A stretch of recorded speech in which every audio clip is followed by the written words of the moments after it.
ఆడుతూ పాడుతూ బతుకమ్మ పాటలతో ఆహ్లాదం పొందే సందర్భం ఇది. బతుకమ్మ పండుగలనే కాదు, తెలంగాణ స్త్రీలు నాట్లు వేసే సమయంలో ఏ కష్టం చేస్తున్నా సరే పాటలు వాళ్ళ ప్రాణం చేసుకొని ఎన్నో తరాలుగా బతుకమ్మ పాటగా మన ముందు ఉంచారు. ఈనాడు టీఆర్సీ చర్చా కార్యక్రమంలో బతుకమ్మ పూల సంబరం బతుకమ్మ అనే కార్యక్రమాన్ని తీసుకొని మా అన్నలంతా మా వెంట ఉండి మమ్మల్ని వేదిక మీద ఉంచి వినడానికి మీరు కూర్చోవడం అంటే బతుకమ్మను పేర్చించడానికి 3 రోజుల ముందు నుంచే తంగేడు గుడుగు పూలన్నీ తెచ్చి మాకిచ్చి మేమన్నీ పేర్చుకుంటే మా వెంట నడిచి ఆహ్లాదం పొందిన అన్నలందరూ ఇక్కడ గుర్తొస్తున్నారు.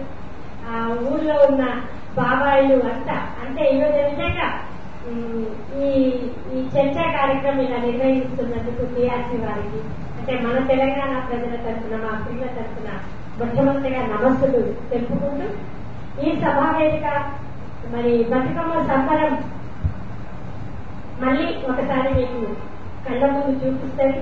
పల్లెలో మర్చిపోయడం నా చిన్ననాటి ఈ పాట ఆట అనకుండా అన్ని మా నలుగురి ద్వారా ఇంకా వచ్చి చేరుతున్న అక్క చెల్లెల ద్వారా మీకు చేరుస్తాం సార్. ఈనాటి కార్యక్రమానికి ఈ అధ్యక్షత స్థాపించినందుకు మరి ముందుగానే ధన్యవాదాలు, కృతజ్ఞతలు. నా పేరు డాక్టర్ సుజాత శేఖర్.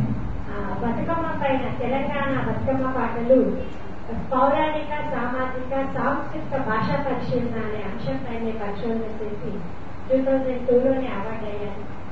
అయితే ఈరోజు తెలంగాణ ఉద్యమంలో బతుకమ్మ ఇంత గొప్ప శక్తిగా నిలుస్తుంది అనడానికి ఒక ఉద్యమమే కాదు, ఇవాళ తెలంగాణ సంస్కృతిని నిలబెట్టిన గొప్ప శక్తి బతుకమ్మ పండుగకు, ఆ ఆటకుంది, ఆ పాటకుంది.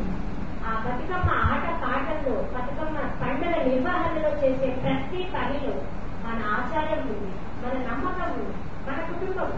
అందుకే బతుకునిచ్చే తల్లి బతుకమ్మ అని ఆ బతుకు తల్లిని మరి మరొకసారి గుర్తు చేసుకుంటూ అమ్మకు నమస్కారాలు చేస్తూ ఈ కార్యక్రమంలో మరి మొదటగా మన వాళ్ళు పెద్ద, మా అందరికీ పెద్దక్కలాగా కమలా మేడం గారు ఉన్నారు.